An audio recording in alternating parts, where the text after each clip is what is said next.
The Minnesota Vikings offseason speculation continues, and it's going to continue for the next 8 or 9 months. Dan Orlovsky is an ESPN commentator, and he went on the Pat McAfee show, and he had this to say about Kirk Cousins, Justin Jefferson, and the Minnesota Vikings. And I quote, he said, "The Minnesota Vikings will not be able to afford both Justin Jefferson and Kirk Cousins."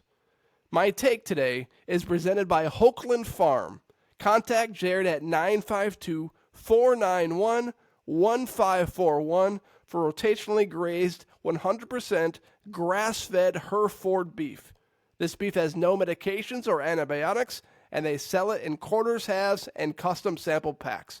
20% off your first order if you tell Jared you heard about him on the Minnesota Tim podcast. 952-491-1541. Hokeland Farm.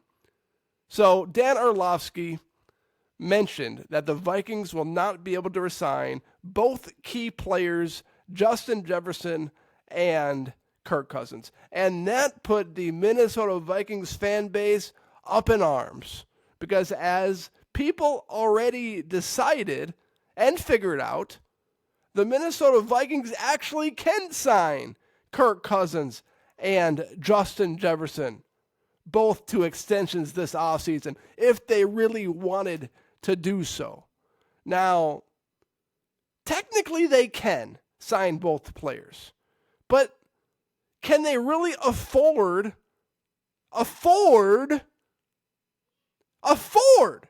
to sign both players to major contract extensions? And the answer is no. We already know the time is just ticking when the day comes that Justin Jefferson will sign the largest deal in the history of the NFL for a non-quarterback. That is going to happen. Okay? And Justin Jefferson just said the other day, I don't care who's throwing me the football, I am going to put up big numbers. You know, there's these people that speculate that JJ wants Kirk. He'll only resign if there's Kirk. I want me some Kirk. And JJ mentioned, I'm going to be the same player with Kirk Cousins, without Kirk Cousins. Sounds like he'd prefer to have Kirk, but it's not going to stop him from signing the highest deal in NFL history for a non-quarterback. And then there's Kirk Cousins, who has gone on numerous podcasts this offseason and has said that the conversations are going to happen in March. He's getting ready to throw 1 week before the combine so that he can advertise and market himself to teams that are interested in signing Kirk Cousins as a free agent. So the possibility for the Vikings to sign Jefferson and Cousins, you sign JJ to this massive deal, whatever. You sign Kirk to a $45 million deal, $40 million deal, and you're not going to be able to fill the rest of the holes in your roster. Think about it like this. If you own a house, you have to get pre-approved for a loan. And let's say you get pre-approved for a $500,000 loan. You technically could go buy a $500,000 house and get a loan for it. But nobody in the right mind does that because there's no money left to fill in the gaps. You work your way up to that point. You don't go out and buy the richest house you can buy for your first house. That makes no sense. It's the same thing with the Minnesota Vikings. Could they sign Jefferson? Could they sign Cousins? They could sign them both. But then there's no room to fill the biggest holes on your roster, like cornerback, like defensive end if Danielle Hunter leaves, like defensive tackle, like linebacker, like safety if Harrison Smith doesn't come back and it's looking like he's not coming back. So can the Vikings technically afford it? Yes. But can they really afford it? The answer is no.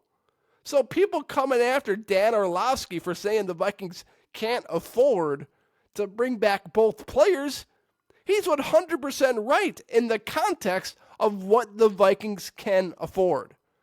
If the Vikings bring back both players next year, they're going to have so many holes on their roster that are not going to be filled. And that's why I've been so consistent this offseason that it is in the best interest, not only for the Minnesota Vikings to not re-sign Kirk Cousins, but also for Kirk Cousins, because the Minnesota Vikings are not in a win-now situation like Kirk wants.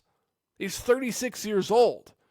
He's got minimum years left in the league. You want to win. You don't want to go on a team that has holes all over their roster just so that they could keep you in the best receiver in football. The Vikings should not re-sign Kirk and Jefferson. They cannot afford it because it's going to leave way too many pieces left for the Minnesota Vikings to try to fill. And that's not going to be good. Thank you for listening to this episode of the pod. I appreciate you watching and subscribing on YouTube. Check out the Paul Allen interview if you haven't already. It's got over 4,300 downloads. I appreciate you subscribing and watching. Please hit that subscribe button if you haven't already. And if you're listening on Apple or Spotify, please click that rate, follow, and review button wherever you're currently listening to this podcast. Everyone, have a great day and take care.